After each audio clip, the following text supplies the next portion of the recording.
ಚಿತ್ರದ ರೋಗು ಜಂಗಮದ ಪವಾಡ. ಧರಣೀಶ ಬೀಜರ ಬಸವ ಮಂತ್ರೀಶಾಗೆ ಬರದಿಹ ಚಿತ್ರ ಮಾಡಿಯ ಕಿರಿದು ಕುಗ್ರಾಮವು ಕೆಡಲಿ ಬನ್ನೂರನ ಕಿರಿದಾದ ಕಟ್ಟಿಸು ಚೆಲ್ಲಿ ಎಂದ ಅಪ್ಪಣೆಯ ಪ್ರಕಾರ ಕಾಮಾಟಿಗರ ಅಂದು ಬಸವ ಕರೆಸಿದರು. ಬಂದರು ತಮ್ಮ ಆಯುಧ ಸಂಗ್ರಹದಿಂದ ಹಿಂದಾರು ಮಾಡಿಗೆ ಎದರು. ಇಲ್ಲಿ ಬಿಜ್ಜಳ ಒಂದು ದಿವಸ ಹೇಳ್ತಾರೆ, ದಿನ ಒಂದೊಂದು ಪವಾಡ ನಡೀತಾನೆ ಇದೆ ಬಸವಣ್ಣವ್ರದ ತುಂಬ ಪವಾಡಗಳು. ಈಗ ಚಿತ್ರದ ರೋಗು ಜಂಗಮವಾದ ಪವಾಡ.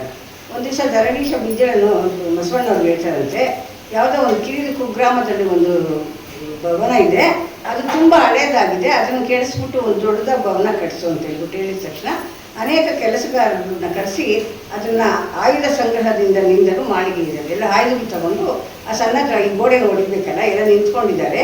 ಎಲ್ಲ ಕೆಡುತ್ತಾ ಇರಬೇಕಾದ್ರೆ ಒಳಗಡೆ ಒಂದು ಅಚಾನಕ್ಕಾಗಿ ಒಂದು ಘಟನೆ ಆಗುತ್ತೆ. ಮೃಡನಂತೆ ಜಂಗಮ ರೂಪ ಧರಿಸಿದ್ದ ಒಬ್ಬ ಜಪಸರ ಕೈಯಲ್ಲಿ ಹಿಡಿದು ಜಡೆ ಮುಡಿ ಗಡ್ಡ ಎಲ್ಲ ಇರುವಂಥ ಒಬ್ಬ ಮೂರ್ತಿನೇ ಇದ್ದಾನಂತೆ ಆ ಗೋಡೆಗೆ. ಅವಾಗ ಇವರೆಲ್ಲ ಅವ್ರು ನೋಡ್ಬಿಟ್ಟು ಕೆಲಸಗಾರರು ಅವ್ರಿಗೆ ಜಂಗಮನ ಗೊತ್ತಾಗ್ತಾ ಇಲ್ವಾ, ಆದರೆ ಇಲ್ಲಿ ಅವರು ಜಂಗಮ ಮೂರ್ತಿ ನೋಡಿ ಕೈಯಲ್ಲಿ ದಾರೆ ಗುಡ್ದಿರ್ಲಿಲ್ವಲ್ಲ, ಅದನ್ನೆಲ್ಲ ತಗೊಂಡು ಅವನ್ನ ತುಂಬ ನೋವು ಮಾಡೋಂಗೆ ಇದು ಹೀನವಾಗಿ ಮಾತಾಡಿಕೊಂಡು ಜರಿದು ಹಾಸ್ಯ ಮಾಡಿಕೊಂಡು ಅವನ್ನ ಇದು ಮಾಡ್ತಾವಂತಿಲ್ಲ. ಇದೇ ಕಂಡು ಕಾಮಾಟಿಗರು ಹಾಸ್ಯಗೈಯುತ್ತ ಪರಿಪರಿ ಭಕ್ಷ್ಯ ಭೋಜವನ್ನು ಪಿರಿದಾದ ಬೊಜ್ಜವನು ತುಂಬ ಊಟ ಮಾಡಿ ದೊಡ್ಡದಾಗ ಬೊಜ್ಜು ಬೆಳೆಸ್ಕೊಂಡಿದ್ದೆ ಅಂತೇಳಿ ಹೊಟ್ಟೆಗೆ ತಿಂದಿತಾವಂತೆ ಅವನಿಗೆ. ಅದು ಗಡ್ಡನ ಕೀಳೋದು, ಇನ್ನೊಂದು ಮಾಡೋದು, ಮತ್ತೊಂದು ಮಾಡಿ ತುಂಬ ಅವನಿಗೆ ನೋವು ಉಂಟು ಮಾಡ್ತಾ ಇರ್ತಾರೆ. ಈಗ ಅಗೆವ ಶಬ್ದವತೆ ಕೇಳಿತಾ ಬಂದ ಜಾಗಿ ನಿಮ್ಮ ಜಂಗಮನಲ್ವ. ಆವಾಗ ನೋಡ್ತಾ ಇರ್ಬೇಕಾದ್ರೆ ಅಲ್ಲಿ ಸಂದಣಿ ಒಳಗೆ ಇದ್ದಾರಲ್ಲ ಒಬ್ಬ ಜಂಗಮ ಮೂರ್ತಿ ಬರ್ತಾನೆ, ಬಂದು ಹೇಳ್ತಾನೆ, ಯಾಕಪ್ಪ ನೀವು ಅವನ್ನ ಇದು ಮಾಡ್ತಾ ಇದ್ದೀರಾ, ಹಾಗೆಲ್ಲ ಮಾಡಿಕೊಡ್ದು ಅಂತಾಗ ಅವ್ರು ಕೇಳಲ್ಲ. ಅದಕ್ಕೋಸ್ಕರ ಅವನೇನು ಮಾಡ್ತಾನೆ, ಅವ್ರು 4 ಜನನೂ ಕೊಂದಾಕ್ಬಿಡ್ತಾನೆ. ಕೆಲಸ ಮಾಡ್ತಾಯಿದ್ದ 4 ಕೊಂದಾಕ್ಬಿಡ್ತಾರೆ. ಅದು ನೋಡಿದ ತಕ್ಷಣ ಅವನು ವಿಜಯನಿಗೆ ಹೇಳ್ತಾ ಇದ್ರಲ್ಲ ಚಾಲರು ಹೋಗಿ, ಆವಾಗ ಅವರು ಬಸವಣ್ಣನ ಕರೆಸಿ ಹೇಳ್ತಾರೆ, ಏನಪ್ಪ ನಿಮ್ಮ ಶರಣರಿಂದ ಕೆಲಸ ಮಾಡ್ಬೋದಾ, ಅರಮನೆ ಕೆಲಸ ಮಾಡ್ತಾ ಇರುವಾಗ ನಮ್ಮ ಕೆಲಸಗಾರನೆಲ್ಲ ಕೊಂದಾಕ್ಬಿಟ್ಟವ್ರೆ, ಇದು ಶರಣರಿಗೆ ಸರಿಯಾ, ನೀವು ಮೃಡನ ಜಂಗಮರು ಅಂತ ನೀವು ಹೇಳ್ಕೊಂಡು ಮಾಡ್ತೀರಲ್ಲ, ಇದು ನೀವು ಮಾಡಿರೋ ಕೆಲಸ ನಿಮಗೆ ಸರಿ ಇಲ್ಲ ಅಂತ ಕೇಳಿದಾಗ ಏನು ಹೇಳ್ತಾರೆ ಅಂದರೆ, ಚಿತ್ರ ಜೀವಂತವಾಗಿಲ್ಲ, ಇದ್ದಂಗಿದೆ, ಚಿತ್ರ ಮಾತ್ರ ಇದೆ. ಅದನ್ನೇ ನೋಡಿ ಆಸೆ ಮಾಡ್ಕೊಂಡು ಇವರೆಲ್ಲ ಇದು ಮಾಡ್ತಾ ಇರ್ಬೇಕಾದ್ರೆ ನಿಜವಾದ ಜಂಗಮನೇ ಅಲ್ಲಿಂದ ಬಂದಂತೆ. ಅದನ್ನು ನೋಡಿದಂಥ ಅವೆಲ್ಲ ಜನರಲ್ಲಿ ತುಂಬ ಆಶ್ಚರ್ಯದಿಂದ ಇರ್ತಾರಂತೆ. ಆಗ ಆ ಜಂಗಮನನ್ನು ಕೊಂಡಾಡಿ ಅವ್ರನ್ನ ಎಬ್ಬರಿಸಿ ಪವಾಡ ಇದೊಂದು ಮೆರೆದಿದ್ದಾನೆ ಬಸವಯ್ಯ ಅಂತ ಹೇಳ್ಬಿಟ್ಟು ಎಲ್ಲರೂ ಬಸವಣ್ಣನ ತುಂಬ ಹೊಗಳ್ತಾ ಇದ್ದಾರೆ. ಇಂತಿ ಚಿತ್ರದ ಜಂಗಮವನ್ನು ಕರೆದೊಯ್ದು ಚಿತ್ರದ ಸಂಗಯ್ಯ ಎಂದು ಹೆಸರಿಟ್ಟು ಅವನಿಗೊಂದು ನೂತನ ಅಭಿಧಾನವನ್ನು ಕೊಟ್ಟು ಗಣಸ್ತಂಭದಲ್ಲಿ ಸೇರಿಸ್ಕೊಂಡು ಭಕ್ತಿಯಿಂದ ನಡೆಸ್ತಿರ್ಬೇಕಾದ್ರೆ ಮತ್ತೊಂದು ದಿವಸ ಇನ್ನೊಂದು ಪವಾಡ ಆಗುತ್ತಂತೆ. ತೃಣವಂ ಶಿವಭಕ್ತನ ಮಾಡಿ ಮರದ ಬೊಂಬೆಯು ಜಂಗಮ ಮಾಡಿದ ಪವಾಡ. ಕಲ್ಯಾಣದರ ಸುಬೀಜಳರಾಯನೊಂದು ದಿನ ಕುಲ್ಲತನದಿಂದೊಂದು ಕುಹಕ ಮಾಡಿದನು. ಹುಲ್ಲು ಬೊಂಬೆಯ ಮಾಡಿ ಹರಭಕ್ತನ ತೆರದಿ ನಿಲ್ಲಿಸಿಯೇ ಬಸವನ್ಗೆ ನಗುತ್ತ ತೋರಿದನು. ಹುಸಿಯ ಭಕ್ತನ ಮಾಡಿ ಬಸವನಿಗೆ ತೋರಿಸಲು ಹಸನಾಗಿ ಕೈ ಮುಗಿದ ಬಿಸಿಗಣ್ಣ ಬಸವ. ಹಸುವಿತ್ತು ಆ ತೃಣಕ್ಕೆ ವಸುದೆ ಮೇತ ನಡೆಸಿ ಉಸುರಿ ತನ್ನರ ಮನೆಗೆ ಕಳುಹೆ ಜನರೆದುರು. ಈಗ ದಿನಕ್ಕೊಂದೊಂದು ಪವಾಡ ಮಾಡ್ತಾ ಇರ್ಬೇಕಾದ್ರೆ ಜನರೆಲ್ಲ ಒಂದು ಈ ಪವಾಡ ಈ ಥರ ಮಾಡ್ತಾರೆ, ಮತ್ತೆ ಪರೀಕ್ಷೆನೂ ಮಾಡ್ತಾವ್ರೆ. ಒಂದು ಹುಲ್ಲು ಬೊಂಬೆನ ಮಾಡಿಬಿಟ್ಟು ಅದಕ್ಕೆ ಮೇಲೆಲ್ಲ ಒಂದು ಬೊಂಬೆ ಥರ ಅದಕ್ಕೆಲ್ಲ ದಿರಿಸುಗಳನ್ನೆಲ್ಲ ಕೊಟ್ಬಿಟ್ಟು ತಗೊಂಡೋಗಿ ಬಸವಣ್ಣ ಹತ್ರ ತೋರಿಸ್ಬಿಟ್ಟು, ನೀನು ಅದಕ್ಕೆಲ್ಲ ಪ್ರಾಣ ಕೊಟ್ಟು ಎಲ್ಲ ಮಾಡ್ತಾರಪ್ಪ, ಇದಕ್ಕೂ ನೀನು ಪ್ರಾಣ ಕೊಟ್ಟು ಅದನ್ನು ಹೊಸದ ಮೇಲೆ ನಡೆಸು ಅಂತ ಅಂದ್ಬಿಟ್ಟು ಹೇಳ್ತಾರಂತೆ. ನೆರೆದ ಪುರ ಜನರೆಲ್ಲ ಬೆರಗಾಗಿ ಬಸವಣ್ಣನ ಸ್ಮರಿಸ್ಕೊಂಡಿರ್ತಾ ಇರಬೇಕಾದ್ರೆ ಆಗದು ಕೂಡ ನಿಜ ರೂಪ ತಾಳಿ ಬಂತಂತೆ. ಮತ್ತೊಂದು ದಿನ ರಾಜನು ಕೈಯಿಂದ ಒಂದು ಇನ್ನೊಬ್ಬರು ಏನು ಮಾಡ್ತಾರೆ ಅಂದರೆ ಓದಗನ ಕೈಯಿಂದ ಕೆತ್ತಿಸಿ ಒಂದು ಮರದ ಬೊಂಬೆ ಮಾಡ್ತಾರಂತೆ. ಹುಲ್ಲು ಬೊಂಬೆ ಆಯಿತು, ಮರದ ಬೊಂಬೆ ಮರದ ಕೆಲಸ ಕಾಡಿ ಮಾಡಿಸಿ ತಂದು ಅದಕ್ಕೆ ಬಸಿತ ಧರಿಸಿ ಎಲ್ಲ ಮಾಡಿದಾಗ ಅದಕ್ಕೂ ಕೂಡ ಅವನು ಲಾಂಛನ ನೋಡಿ ಶರಣಾರ್ಥಿ ಅಂತ ಹೇಳ್ತೀನಿ ಅಂತೇಳಿ ಬಸವಣ್ಣ ಅದಕ್ಕೂ ಕೂಡ ಒಂದು ಪ್ರಾಣನ ಕೊಟ್ಟು ಇದು ಮಾಡೋದಂತೆ. ಇಂಥ ಚೋದ್ಯವ ತಾಳಿ ಕನಕಭೂಷಣವಿತ್ತು ಅಂದು ಕಳುಹಿದ ಮನೆಗೆ ಕೊಂಡಾಡಿರಾಯಿ. ಇಂಥ ಅನೇಕ ಪ್ರಸಂಗಗಳನ್ನು ಮಾಡ್ತಾ ಇರಬೇಕಾದ್ರೆ ಇಂತಿ ಬಿಜ್ಜಳ ಮಾಡಿಸಿದ ಕಾವ್ಯ ಜಂಗಮವನ್ನು ಕರೆತಂದು ಕಾಷ್ಟ ಜಂಗಮ ಕರೆತಂದು ಗಣಸಮೂಹದಲ್ಲಿ ಸೇರಿಸಿ ದಾಸೋಹ ಮುಗಿಯುತ್ತಿದೆ ಮತ್ತೊಂದು ದಿನದ ಪವಾಡವೆಂತನೆ. ಬೂದಿಗುಂಬಳಕಾಯಿಗಳು ಜಂಗಮವಾದ ಪವಾಡ. ಒಂದು ದಿನ ನೀರಾಯ ಅತ್ತಿಯಿಂದ ಸಗಿ ಚಂದ್ರನಿನ್ ಬಸವಾತ ಸ್ವಾರಿಗೈದೈರಿ ಬರ್ತೀರೆ ಹಾರುವರ ಬೀದಿಯೊನ್ನೆರೆದು ತಿರುಗಾವಿಪ್ರಾಣ ಗೃಹದ ಮೇಲ್ಭಾಗದಲ್ಲಿ ತೋರುವ ಬೂದಿ ಗುಂಬಳಕಾಯ ನೋಡಿ ಬಸಿದಂತೆ ಸೇಯಲು ಬಿಜ್ಜಳನಿಂದ ಬಸವಯ್ಯ ನಿಮ್ಮ ಗಣ ಮರಿಗಳ ಮುಖದಿ ತುಂಟತನಗಳು ದುಡಿಯೋದ ನೋಡು ಎಂದು ತೋರಲು ನೋಡಿ ಆಗ ಬಸವೇಶ ನಿಂದು ನೋಡುತ್ತ ಗೃಹವ ಕೂಷ್ಮಾಂಡಗಳಿಗೆ ಶರಾಬ್ದಿ ಜಂಗಮರೆ ಚಿತ್ತೈಸನೆ ಬಸವ ಕರವ ಮುಗಿಯಲು ಆ ಕಾಯಿಗಳೆಲ್ಲ ಗಣರೂಪ ತಾಳಿ ಬಸವ ನರಮನೆಗೆ ಹೋಗೆ ಮೇದಿನಿ ಪತಿ ನೋಡಿ ಕಡುಚೋದ್ಯವಾದ. ಇನ್ನೊಂದು ದಿವಸ ಬಸವಣ್ಣವರು ಇದು ವಿಚಾರ ಆಸ್ಥಾನಕ್ಕೆ ಬರ್ತಾ ಇರ್ತಾರೆ. ಬ್ರಾಹ್ಮಣರ ಬೀದಿಲಿ ಬರ್ತಾ ಇರ್ಬೇಕಾದ್ರೆ ಬ್ರಾಹ್ಮಣರ ಮನೆಯಲ್ಲಿ ಕುಂಬಳಕಾಯಿನೆಲ್ಲ ಸಾಲ ಕಟ್ಟಿರ್ತಾರಂತೆ. ಅದನ್ನೆಲ್ಲ ಅವ್ರೇನು ಮಾಡ್ತಾರೆ, ಅವ್ರು ಇದು ಹಾಸ್ಯ ಮಾಡ್ತಾರಂತೆ ಬಸವಣ್ಣವ್ರಿಗೆ. ತೋರುವ ಬೂದಿ ಗುಂಬಳಕಾಯಿ ನೋಡಿ ಬಸಿರದಂತೆ ಸೇರು ಬಿಜ್ಜಳನಿಂದ ಬಸವಯ್ಯ ನಿಮ್ಮ ಗಣ ಮರಿಗಳೊಮ್ಮುಖದಿ ತುಂಟತನದೊಳು ಗೃಹ ತುಳಿಯುವುದು ನೋಡು. ನಿಮ್ಮ ಗಣಗಳೆಲ್ಲ ಬದನೆಕಾಯಿ ಕುಂಬಳಕಾಯಿನ ಹೊಡೆದು ಎಲ್ಲ ಹಾಳು ಮಾಡ್ತವೆ ನೋಡು ಅಂತ ಅಂದ್ಬಿಟ್ಟು ಅವನ ಮೇಲೆ ಒಂದು ಇದು ಕಪಟ ತಾಳಿ ಹೇಳಿದಾಗ ಬಸವಣ್ಣನ ಆ ಕೂಷ್ಮಾಂಡಗಳು ಅಂದರೆ ಕುಂಬಳಕಾಯಿಗಳನ್ನ ನೋಡ್ಬಿಟ್ಟು ಶರಣಾರ್ಥಿ ಜಂಗಮರೆ ಚಿತ್ತೈಸನೆ ಬಸವ ಕರವ ಮುಗಿರೋ ಕೂಷ್ಮಾಂಡಗಳಿಗೆಲ್ಲ ಅವೆಲ್ಲ ಗಣರೂಪ ತಾಳಿ ಅವ್ರ ಮನೆಗೆ ಬಂತಂತೆ. ಅದೊಂದು ಪವಾಡ. ಇಂತಿ ರಾಯ ಹಾಸ್ಯವಾಗಿ ನುಡಿಗೆ ಬಸವ ದೃಶ್ಯವಾಗಿ ತೋರಿ ಮುಂದೆ ಬರೆ ಮತ್ತು ಪವಾಡವೆಂತಾನೆ. ಕೇತಲೇಶ್ವರ ಲಿಂಗದಲ್ಲಿ ಜಡೆಮುಡಿಯನ್ನು ತೋರಿ ವಿಧವೆಯ ಮುತ್ತೈದೆ ಮಾಡಿದ ಪವಾಡ. ಕೇತಲೇಶ್ವರನೆಂಬ ಲಿಂಗದಾಲಯ ಒಂದು ಬಾಸುರ ತೇಜವಂತಿರುವುದು ಓದುತ್ತ ಪೂಜಿಪ ಪೂಜಾರಿಯೋರ್ವನು ಬೇಸಿಯರ ಕೂಟದೊಳಿತು ನಿದ್ದೆಯ ಮೊಬ್ಬನಿ ಆತನು ಜಾಡ್ಯದಿ ಮಧ್ಯಾಹ್ನ ಪರ್ಯಂತ ಕೂಡೆ ವಿಲ್ಲದ ನೀರೆ ದೊರೆ ಮಂತ್ರಿ ಸಹವಾಗಿ ಹೊರಗಿ ಬಂದರು ಸ್ವಾಮಿಯಲ್ಲಿ ದೇವಾಲಯಕ್ಕಾಗಿ ಬರಲು ಆ ಕ್ಷಣ ಸ್ವಾಮಿ ಗಾವಳಿಯಿಂದೋಡಿ ಬಂದು ಭೂವರ ಮಂತ್ರಿಯು ಪಕ್ಕು ನೋಡಿದರೆನ್ನ ಜೀವ ಹಿಂಸೆಯ ಮಾಡ್ಬಾರೆಂದು. ಇಲ್ಲೂ ಕೇತಲೇಶ್ವರ ಒಂದು ದೇವಾಲಯ ಇರುತ್ತಂತೆ ಕಲ್ಯಾಣದಲ್ಲಿ.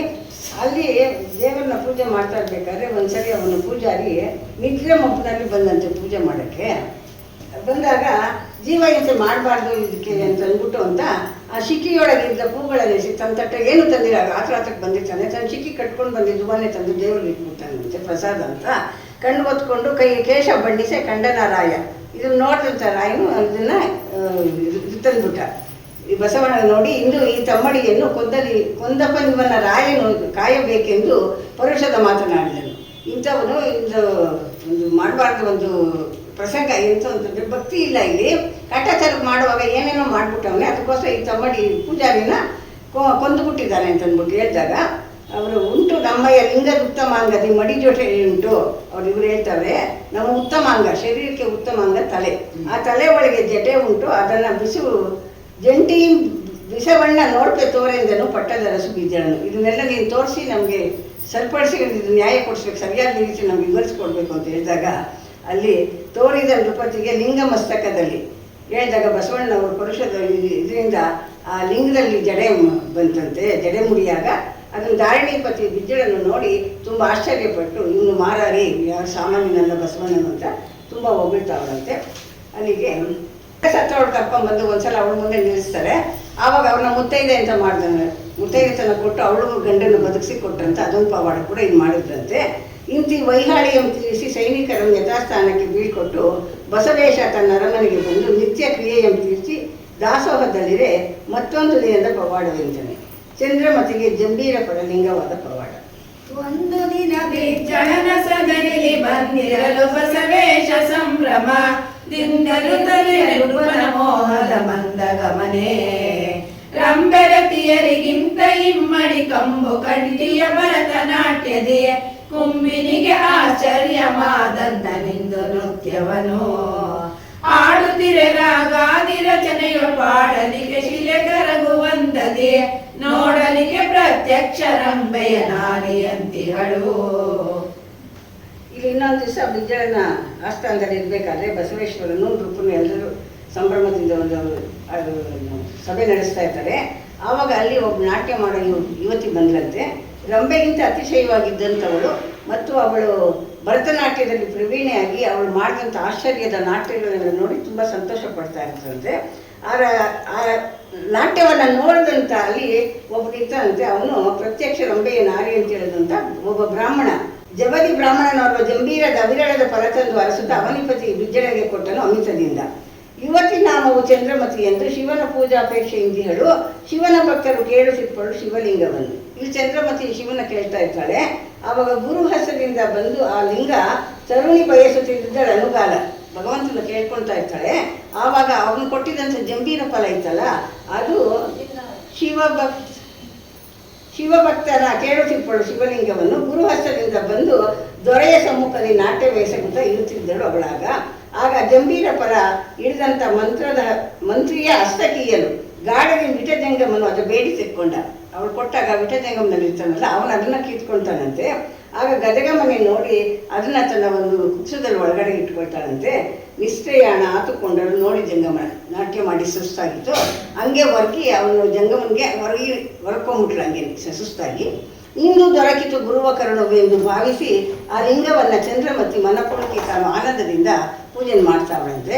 ಇಂತಿ ಚಂದ್ರಮತಿ ಲಿಂಗ ದೊರಕಿತೆಂದು ಹರ್ಷದಿಂದಿರಲು ಬಿಜ್ಜಳರಾಯಂ ನೋಡಿ ಬಹು ರೌದ್ರದಿಂದ ಬಸವೇಶ್ವರನ ಕೂಡ ಏನೇನು ಸಿದ್ದರು. ಇದು ಹಾಸ್ಯನೋ ಏನೋ ಅನ್ನೋದು ಗೊತ್ತಿಲ್ಲ. ಬಿಜ್ಜಳನಿಗೆ ಇದು ಸಭಾ ಮರ್ಯಾದೆಗೆ ತುಂಬ ಇದಾಯಿತು ಅನ್ನೋ ರೀತಿ ಆಗಿದ್ದಕ್ಕೋಸ್ಕರ ಅವನೇನು ಮಾಡ್ತಾರೆ, ರೌದ್ರದಿಂದ ಬಸವಣ್ಣನ ಏನೋ ಹೇಳ್ತಾರಂತೆ.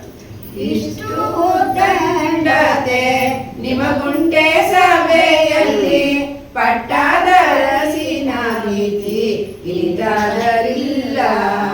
ಪುಂಡ ಜಂಗಮರನ್ನು ಮಂಡಲೇಶನ ಸಭೆಗೆ ದಂಡನಾಯಕ ಕರಲಿನೋ ಬಹುದೇ ಕರಳಿ ಗರ್ಜಿಸಿ ರಾಯ ಘನಕೋಪದಿಂದರಿ ಚಿನಿಕಂಡ ಮಾಡುವೆ ಚಿಕ್ಕ ಹಂಬಳವೇ ನೀತಿಯೇ ಬಸವಯ್ಯ ನಿನಗೊಪ್ಪೆ ಸಭೆಯೋಳು ಈತನ ತರಿಸುವೆ ಎಂದಾನ ನೃಪತಿ. ಇಲ್ಲಿ ಇದು ಪುಂಡ ಜಂಗಮರೆಲ್ಲ ಕರ್ಕೊಂಬಂದು ನೀನು ಈ ಥರ ವಿದ್ಯಾರ್ಥನ ಮಾಡ್ತೀಯಲ್ಲ ಬಸವಣ್ಣ ಅಂತ ಬಸವಣ್ಣನವ್ರನ್ನ ಸ್ವಲ್ಪ ಜರಿದು ಮಾತನಾಡ್ತಾರೆ. ನಿನಗೆ ಸಭೆ ಒಳಗೆ ಇಂಥದ್ದು ಮಾಡೋದು ನ್ಯಾಯನ ನಿನಗೆ? ನೀನು ಕೋಪ ಮಾಡ್ಕೊಳ್ತೀರಾ, ಆ ಕೋಪ ವಿವರವನ್ನು ನನಗೆ ಸರಿಯಾಗಿ ಕೇಳಬೇಕು ಅಂತಂದ್ಬಿಟ್ಟು ಹೇಳ್ತಾಳೆ ಅವಳು ಚಂದ್ರಮತಿ. ಆ ಸಮಯಕ್ಕೆ ಅವನು ಶಂಭು ಶರಣ ಸದ್ಭಕ್ತಿಯಿಂದ ಲಿಂಗವ ಬೇಡುತ್ತಿದ್ದೆ. ನಾನು ಶಂಭುವನ್ನ ಬೇಡ್ಕೊಂಡು ಕೂಡ್ತಿದ್ದೆ. ಅದು ನನಗೆ ಅನಾಯಾಸವಾಗಿ ಆ ಗುರುವಿನ ಕೈಯಿಂದ ನನಗೆ ಬಂತು. ನಾನು ಗುರುವಿಂತ ಲಿಂಗವನ್ನು ಉರಕ ಮರಿತು. ಅದು ನನಗೆ ಎದೆಗೆ ಬಡಿ ಇಟ್ಕೊಂಡೆ ಅದನ್ನು ನಾನು. ಅದಕ್ಕೆ ನೀಗ ಕೋಪ ಮಾಡ್ಕೊಳ್ತೀವಿ ಅಂತ ಅವಳು ಹೇಳಿದಾಗ ಲಿಂಗವಾದದ್ದು ಅವಳಂಗ ಸಫಲವಾಯಿತು. ಬಂಗಾರ ಸಜ್ಜೆಯಾಗಿ ಲಿಂಗ ವಾಸಿಸಿದ. ಇಂದು ಅಂತೇಕ್ಷಣವೇ ಬಿಜ್ಜಳರಾಯ ಅವಳ ಮತ್ತಿರ ಬರೆಸಿ ಆ ಜಂಬೀರ ಫಲವನ್ನು ನೋಡಲು ಬಂಗಾರದಂತೆ ಸಿಪ್ಪೆಯೆಲ್ಲ ಸಜ್ಜೆಯಾಗಿರಲು ತೆರೆದು ನೋಡಿ ಲಿಂಗಮೂರ್ತಿ ನೆಲೆಸಿರಲು ಸರ್ವರು ಆಶ್ಚರ್ಯವನ್ನು ಪಟ್ಟು ಶಿವಶರಣರಿಗೆ ಎಣೆಯಿಲ್ಲವೆಂದು ಕೊಂಡಾಡುತ್ತಿರೆ. ಇತ್ತ ಬಸವೇಶ ಬಿಜ್ಜಳನ್ನು ಕಳುಹಿಸಿಕೊಂಡು ಬಂದು ತನ್ನ ಅರಮನೆಯಲ್ಲಿ ಜಂಗಮ ದಾಸೋಹದಲ್ಲಿರೆ ಮತ್ತೊಂದು ದಿನದ ಪವಾಡ ನಿಂತನೆ. ಆ ಜಂಬೀರ ಫಲ ಕೊಟ್ಟಂಥ ನನಗೆ ಇಟ್ಕೊಂಡಾಗ ಅವನು ಸರಿಸಿ ನೋಡಿದಾಗ ಅದೆಲ್ಲ ಇದು ಕರಡಿಗೆ ಲಿಂಗ ಆಗಿತ್ತಂತೆ. ಅದನ್ನು ನೋಡಿ ಎಲ್ಲರೂ ಆಶ್ಚರ್ಯಪಟ್ಟಿದ್ದಾರೆ. ವಿಟಗಾರ ಪದ್ಮಯ್ಯ ಸರ್ವಾಂಗಲಿಂಗಿಯಾದ ಪವಾಡ. ಧರಣಿಪತಿ ಬಿಜ್ಜಳನವರ ಮೈದುನನೋರ್ವ ಸ್ಮರ ರೂಪ ವಿಠಲುಷ ಮೆರವ ಪದ್ಮಯ್ಯ. ಒಂದು ದಿನ ಶರಣೆಯರ ಮಂದಿರಕ್ಕೆ ವಿಟತನಕ್ಕೆ ಮಂದ ಗರ್ಭದಿ ಪೋಗೆ ಇಂದು ಮುಖಿ ಕಂಡು ರಂಬೆ ರೂಪನು ಪಡೆವ ಸೂಳೆ ಬೊಮ್ಮಲ ದೇವಿ ಗಂಭೀರ ನುಡಿಯಿಂದ ಗಜರಿದಳು ಅವನ. ಎರವೊಬ್ಬ ವಿಮಾನವನೇ ಎಮ್ಮ ಅಂಗಳ ನೀನು ಸರುದೆ ಇಮ್ಮೆಟ್ಟುವರೆ ಸ್ಮರಣ ಮದ ಬಲಿದು. ಇಲ್ಲಿ ಧರಣಿಪತಿ ಬಿಜ್ಜಳನ ಮೈದುನ ಒಬ್ರು ಇರ್ತಾನಂತೆ.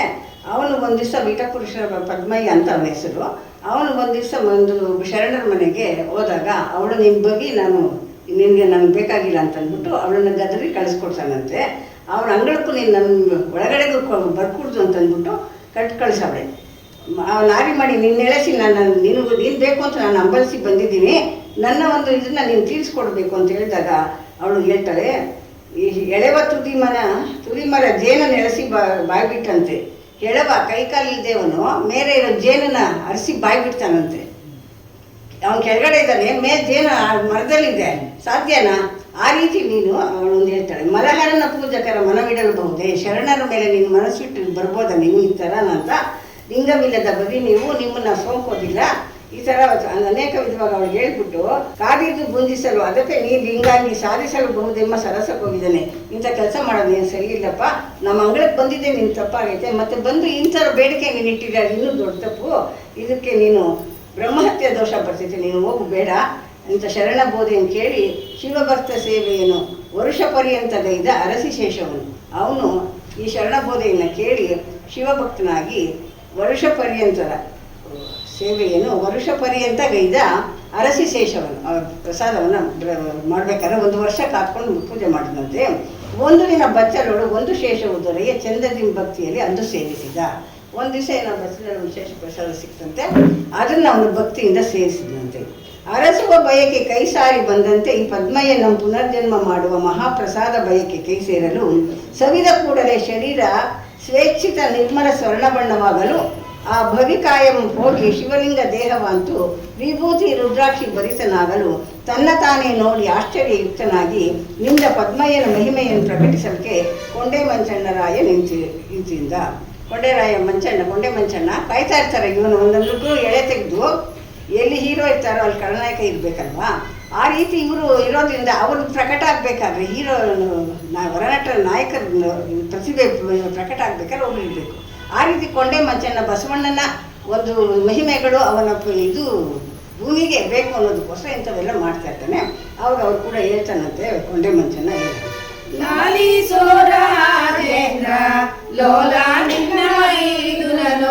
ಸೂಳೆ ಎಂಜಾಲ ತಿಂದು ಸುದ್ದಿಯಾದನಂತೆ ನಿನ್ನ ಕುಲಗೇ ಮುಂದು ಇನ್ನು ತಂದ ನೂರಾಯ ಮುನ್ನ ಪೇಳಿದೆ ನೆನಲು ಚಿನ್ನ ನೃಪನಾಗ ಕಡುಕೋಪದಿಂದಾಗ ಹಿಡಿತರಿಸೇ ಪರಮೆಯನ ದೃಢಭಕ್ತನಂತೆ ಬಂದ ಪಡಲಿಪನ ಸಭೆಗೆ ಏನವೋ ನೀಚಾತ್ಮನೆ ಕುಲಗೆಟ್ಟು ಪರಾಯ ಎಲ್ಲರಾಲ ತಿಂದು ನಮಗೆ ತರುವಾರೆ ಕುಂದ. ಈ ರೀತಿ ಇವರು ಕೊಂಡೆ ಮಂಚಣ್ಣ ಹೇಳ್ತಾವ್ರೆ, ರಾಜೇಂದ್ರ ದಿನ ಒಂದೊಂದು ಏನೇನೋ ಮಾಡ್ತಾರೆ ಪವಾಡ ಅಂತ ಅಂದ್ಬಿಟ್ಟು ಬಸವಣ್ಣ ನೀನು ಮಾಡಿದ್ದಕ್ಕೆಲ್ಲ ಸೈ ಅಂದ್ಕೊಂಡಿದ್ದೀಯಾ, ಈ ಥರನ ನೋಡು ಯಾರೋ ಇವನು ಪದ್ಮಯ್ಯ ಅವಳು ಸೂಳೆ ಅಂತ ತಿಂದ್ಬಿಟ್ಟು ನಾನು ಇದು ಶಿವಭಕ್ತನಾಗಿದ್ದೀನಿ ಅಂತ ಹೇಳ್ತಾನೆ, ಇದು ನಿಜಾನ ಅಂತ ಕೇಳಿದಾಗ ಬಿಜ್ಜಳ ಅನೇಕ ಬಸವಣ್ಣನ ಕೇಳ್ತಾನೆ ಇದು ಸರಿಯೇನಪ್ಪ ಅಂತಾಗ ಅದಕ್ಕೆ ಬಸವಯ್ಯ ತನ್ನ ಪರುಷದ ಅವನು ಹೇಳ್ತಾನೆ ಪದ್ಮಯ್ಯನಿಗೆ, ನಾನು ಬಚ್ಚಲ ಅವರು ವೇಶ್ಯ ಮನೆಗೆ ಹೋದಾಗ ಅಲ್ಲಿ ತುತ್ತು ಪ್ರಸಾದ ತಿಂದಿದ್ದಕ್ಕೆ ನಾನು ಶಿವಶರಣನಾಗಿದ್ದೀನಿ, ಮನಸ್ಸು ಪರಿವರ್ತನೆ ಆಗೈತೆ, ಅಂಥದ್ರಲ್ಲಿ ನನಗೇನು ತೊಂದರೆ ಇಲ್ಲ, ನೀನು ಇದಕ್ಕೆ ಮಾಡಬೇಡ ಅಂತ ಕೊಂಡೆ ಮಂಚನ ಸಾಕಷ್ಟು ಹೇಳ್ತಾನೆ. ಆವಾಗ ಬಸವಯ್ಯ ಪರುಷ ದೃಷ್ಟಿಯಿಂದ ನೋಡಿ ಲಿಂಗದೇಹಿಗನ ಅಂಗವೇ ಲಿಂಗವಿರಲು ಅಂಗ ಕೊರೆ ದೀಕ್ಷಿಸೆಂದ ಮಂಚಿರಾಯನಿಗೆ. ಆ ಲಿಂಗದೇಹ ಆಗಿದೆಯಪ್ಪ ಒಂದು ಇವಾಗ, ಅವನು ನೀನೇನು ಪರೀಕ್ಷೆ ಮಾಡಬೇಕಾಗಿಲ್ಲ, ಆದರೂ ನಿನಗೆ ಸಮಾಧಾನ ಇಲ್ಲ ಅಂದರೆ ಅವನ ಅಂಗನ ಕೊರೆದು ಅವನ ಶರೀರನ ಕೊರೆದು ನೋಡು ಅಂತಂದ್ಬಿಟ್ಟು ಮಂಚಿರಾಯನಿಗೆ ಹೇಳ್ತಾವನೆ. ಈ ಪರೀಕ್ಷೆನ ಮಾಡ್ರಿ ಅಂತ ಬಿಜ್ಜಳನು ಅವ್ರ ಶರೀರಿಗೆ ಹೇಳ್ತಾವ್ರೆ. ಅವ್ರು ಬಂದು ಉದರನ ಕೊರೆಯಲಾಗ ಹೊಟ್ಟೆನ ತಗೊಂಡು ಕೊಡಿದ್ರಂತೆ. ಅವಾಗ ಅವರು ಎಲ್ಲ ನೋಡಿ ತುಂಬ ಇದಾಗ್ತಾ ಇದೆ ಅಂತ ಆಶ್ಚರ್ಯ. ಸರ್ವಾಂಗ ಲಿಂಗವು ಶರೀರಮಯವಾಗಿತ್ತು, ಲಿಂಗಮಯವಾಗಿಬಿಟ್ಟಿದೆ, ಅದನ್ನು ವರ್ಣಿಸಕ್ಕೆ ಸಾಧ್ಯ ಇಲ್ಲ ಅಂತೂ ಅಚ್ಚರಿಗೊಂಡಂಥ ಮಂಡಲಪತಿಯನ್ನು ಮೆಚ್ಚಿಸ್ಬೇಕಾದಂಥ ಬಸವಣ್ಣನ ಎಷ್ಟು ಪವಾಡ ಮಾಡಿದ್ದಾನೆ, ಎಷ್ಟು ಭಕ್ತರನ್ನ ಎಷ್ಟೊಂದು ಸಾಂಗವಾಗಿ ನಡೆಸ್ಕೊಂಡು ಬಂದಿದ್ದಾನೆ ಅಂತಂದ್ಬಿಟ್ಟು ಬಸವಣ್ಣನ ಮುಖ ನೋಡಿ ಅವನ್ನೇ ತುಂಬ ಅವನಿಗೆ ಇದು ಹೊಗಳ್ತಾವನೆ. ಮತ್ತು ಎಂದಿನಂಥದ್ದು ಬಹು ಚೆಲುವಾದ ಮುಂದೆ ಹೋದನು ಬಸವ ಮಂದಿರಕ್ಕಾಗ. ಇದೆಲ್ಲ ಪ್ರಸಂಗ ನಡೆದಿದ್ದಾದ್ಮೇಲೆ ಬಸವಣ್ಣ ಮುಂದಿನಂತೆ ತನ್ನ ಕಾರ್ಯಕ್ಕೆ ದರ್ಬಾರ್ಗೆ ಹೋಗ್ತಾನಂತೆ. ಕಲ್ಯಾಣ ಪಟ್ಟಣ ಕಡು ಚೋದ್ಯದಿಂದಲೇ ಎಲ್ಲ ಜನ ನುಸಿಸಿದರು ಬಸವ ಮಹತ್ತ. ಈ ಮಹತ್ ಎಲ್ಲರಿಗೂ ಗೊತ್ತಾಗಿ ಎಲ್ಲ ಜನರು ಪಟ್ಟಣದ ಜನರು ಬಸವಣ್ಣನ ತುಂಬ ಕೊಂಡಾಡ್ತಾವ್ರಂತೆ. ಇಂತಿ ವಿಟಗಾರ ಪದ್ಮಲಿಂಗಯ್ಯನನ್ನು ಕರೆತಂದು ಬಸವನು ಗಣಸಮೂಹದಲ್ಲಿ ಸೇರಿಸಿ ತಾನು ತುಟ್ಟಿಯಂಗೈದು ರಾಯನೊಡ್ಡೋಳದಕ್ಕೆ ಬಂದು ಕುಳಿತಿರುವ ವೇಳೆಯಲ್ಲಿ ಮತ್ತು ಪವಾಡದಂತಾನೆ. ಮತ್ತೆ ಅವನ ಪದ್ಮಯ್ಯನ ಅಲ್ಲೇ ಬಿಡಲಿಲ್ಲ, ಶರಣರ ಜೊತೆ ಸೇರಿಸ್ಕೊಂಡ. ಯಾಕಂದ್ರೆ ಶರಣನೇ ಆಗ್ಬಿಟ್ಟವನಲ್ಲ, ಅದರಲ್ಲಿ ಮತ್ತೊಬ್ಬ ಶರಣ ಸೇರ್ಪಡೆ ಆದ ಅವರು ಇದಕ್ಕೆ ಅಂತ. ನೇತ್ರಹೀನನಾದ ಮೂಗನನ್ನು ಮಾತನಾಡಿಸಿದ ಪವಾಡ. ಬಸವರಾಜನ ಮಹತ್ವ ಸುದೆಯಳು ಹರಡಿರಲು ಕಾಶ್ಮೀರ ದೇಶದಳು ಶೇಷಂಭಟ್ಟನಾಗ ಪುತ್ರ ನಾಮವು ರಂಗ ನೇತ್ರ ವಿಕಲನು ಮೂಗ ದಾತ್ರಿ ಅರಿಯಲು ಬಂದ ಕಲ್ಯಾಣಪುರಕ್ಕೆ ಅವನಿ ಪತಿಯೋಲಗದಿ ಅಧಿಕ ಟಿವಿಯೊಳ ಬಸವ ಅವಿರಳದಿ ಮಂಡಿಸಿದೆ ಅಲ್ಲಿಗಾವಿಪ್ರ. ಇಲ್ಲಿ ನೇತ್ರ ಬಸವರಾಜನ ಮಹತ್ವ ನೋಡಬೇಕು ಅಂತ ಸುತ್ತಲಿನ ದೇಶಗಳಿಗೆಲ್ಲ ಹರಡ್ತಾ ಇದೆ. ಅವ್ರು ನಾಲ್ಕು ಮಾಡ್ದ, ಇವ್ರು ನೀರು ಮಾಡ್ದ, ಎಂತೆಂಥವ್ರನ್ನ ಇಲ್ಲೆಲ್ಲ ಬದುಕಿಸಿ ಅವ್ರಿಗೆಲ್ಲ ಒಂದು ಸದ್ಗತಿನ ಕೊಡೋದ್ರ ಜೊತೆಗೆ ಲಿಂಗಾಂಗಿಯನ್ನು ಮಾಡಿದ್ದಾನೆ ಅಂತ ವಿಷಯ ಕೇಳಿದಾಗ ಇವ್ನು ಕಾಶ್ಮೀರ ದೇಶದಲ್ಲಿ ಇದ್ದಂಥ ಒಬ್ಬ ಶೇಷಂಭಟ್ಟ ಅನ್ನೋನು ಅವ್ರ ಮಗನು ನೇತ್ರಹೀನನಾಗಿರ್ತಾನಂತೆ. ಅವನ್ನ ಕರ್ಕೊಂಡ್ಬಂದು ಬಸವಣ್ಣನ ಮುಂದೆ ನಿಲ್ಲಿಸ್ಬಿಟ್ಟು ಕೇಳ್ತಾವ್ರೆ, ಬಸವ ನಿಮ್ಮ ಮಹತ್ವ ವಸೂಲೆಯೊಳಗೆ ಹರಡಿದ್ದೀವಿ, ನನಗೆ ಊರೆಲ್ಲ ಸುತ್ತಿದ್ದು ಭಾರತ ದೇಶದೆಲ್ಲ ಹರಡಿದ್ದೆ ನಿಂದು. ಆ ಮಹತ್ವ ನಾನು ನೋಡಬೇಕು ಅಂತ ಬಂದೆ. ಅದು ನೀನು ಸದ್ಧರ್ಮನಪ್ಪ, ನಿನ್ನ ಕರುಣಾಸಿದ್ದು ನನ್ನ ಮಗನ್ನ ನೇತ್ರ ಕೊಟ್ಟು ಪರಿಪಾಲಿಸಬೇಕು ಅಂದಾಗ ಬಹು ದೂರದಿ ಬಳಲಿ ಬಂದಿದ್ದೀನಿ. ತುಂಬ ಕಾಶ್ಮೀರ ಇಲ್ಲಿ ನಮ್ಮ ಕರ್ನಾಟಕ ಇಲ್ಲಿ ಅವರು ಇದಿರಲಿಲ್ಲ, ನಡ್ಕೊಂಡು ಏನೋ ಬಂದಿದ್ದಾರೆ. ಆಗ ಶರಣಾಗತ ಪರಿಪಾಲ ಕರುಣಾವಾರಿಧಿ ಬಸವಣ್ಣನು ಅವರಿಗೆ ದಯಾಸಮುದ್ರನಾದ ದೃಷ್ಟಿ ಕೊಟ್ಟನಂತೆ. ನೇತ್ರ ಪರುಷ ಇರುತ್ತೆ, ಪಂಚಪರುಷದಲ್ಲಿ ಅವ್ರ ಕಣ್ಣಿನ ದೃಷ್ಟಿ ಅವ್ರಿಗೆ ಕೊಟ್ಟಾಗ ಆ ಕಣ್ಣಿಲ್ಲದ ಕುರುಡನಿಗೆ ಮತ್ತೆ ಕಣ್ಣು ಬಂದಂತೆ. ನೋಡಲಿಕ್ಕೆ ನಯನ ವಾಕ್ಯವು ಬಂದು ನುತಿಸಲನ್ನುವಾದ ಆ ಕಣ್ಣು ಪಡೆದಂಥ ಹುಡುಗನು ಕೂಡ ಬಸವಣ್ಣವ್ರನ್ನ ಅನೇಕ ವಿಧವಾಗಿ ಸ್ತೋತ್ರ ಮಾಡ್ತಾವನೆ. ಇಂತಿ ರಂಗಾಭಟ್ಟನಿಗೆ ನೇತ್ರ ವಾಕ್ಯ ಬಂದ ಕೂಡಲೇ ಸಭಾಸ್ಥಾನದಲ್ಲಿ ಬಸವರಾಜಂಗೆ ದಂಡ ಪ್ರಣಾಮಗೈದು ನಿಂತು ಏನೆಂದು ಸ್ತುತಿಸುತ್ತಿದ್ದನು. ಅವರು ಬಸವಣ್ಣನವ್ರನ್ನ ಇವರು ಸ್ತುತಿಸ್ತಾರಂತೆ ರಂಗಾಭಟ್ಟ.